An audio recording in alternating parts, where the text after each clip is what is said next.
আসসালামু আলাইকুম। আমি আজকে একটা সুপার শপে আসছি। তো এখানে হচ্ছে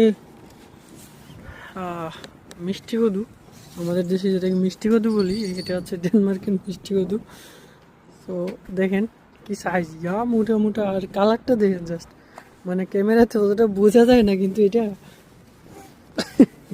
আমি একা এক হাত দিয়ে নিতে পারবো না। এটা এটা প্রায় অসম্ভব। দেখেন বিগ সাইজ, আপনারা সাইজটাও মানে আমার হাতটা দেখেন, তাহলে বুঝতে পারবেন এটার সাইজ কেমন। কতগুলো আছে দেখেন। এই ডেনমার্কের টাকায় হচ্ছে 25 টাকা, 25 DKK পার স্টিক, মানে প্রতি পিসের দাম, ছোটো হোক বড় হোক 25 DKK। বাংলাদেশি টাকায় প্রায় ধর হচ্ছে 450 টাকার মতো। অ্যাকুরেট হিসাব না, বাট আমি আইডিয়া করে বললাম। আর এখানে আছে ছোটোগুলা, কেমন লাল টকটকে দেখেন। একটার দাম হচ্ছে প্রতি পিস 14 ক্রোনা। সো 14 মানে হচ্ছে আপনার অ্যারাউন্ড 250 টাকার মতো।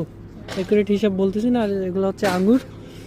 আঙুর হচ্ছে প্রতি বক্স, মানে একটা বক্সে 500 গ্রাম আছে, 15 ক্রোনা। হ্যাঁ, বাংলাদেশি টাকায় প্রায় 250-র মতো এরকম অ্যারাউন্ড। আর হচ্ছে বাঁধাকপি এসে, বাট ইন্টারেস্টিং হচ্ছে আমার চোখটা পড়ছে এই মিষ্টি কুমড়ার উপরে। এত লাল টকটকে আমি বলে বোঝাতে পারবো না। আর এখানে হচ্ছে ফল টল বিক্রি হচ্ছে। সো একটা সুপার শপের ভিতরে সব কিছুই পাওয়া যায়, সব কিছু A to Z সব পাওয়া যায় এখানে। এই যে গেটটা অটোমেটিক খুলে গেল। আপনাদেরকে একটু শর্টকাটে দেখাই। তরমুজ একটার দাম হচ্ছে 2.5 ক্রোনা করে, বাংলাদেশি টাকায় 50 টাকার মতো। এটার দাম আজকে কমছে। তারপর আনারস আছে, তারপর ওই যে কমলা, মালটা, তারপর ওই যে আর কি জানি পেয়ারার মতো একটা ফল, এটার নাম আমি জানি না। আপেল আছে 22 ক্রোনা, 22 DKK হচ্ছে এই পুরোটার দাম, ফ্রেশ আপেল। তারপর আরও অনেক কিছু আছে, সময় সংক্ষেপের জন্য দেখাতে পারতেছি না। ইম্পর্টেন্ট আম, আম, একটা আমের দাম হচ্ছে 13 ক্রোনা, বাংলাদেশি টাকায় 250 টাকার থেকে কিছুটা কম একটা আমের দাম। ফুলকপি,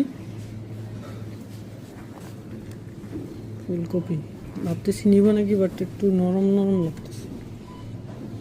তো একটার দাম হচ্ছে 30।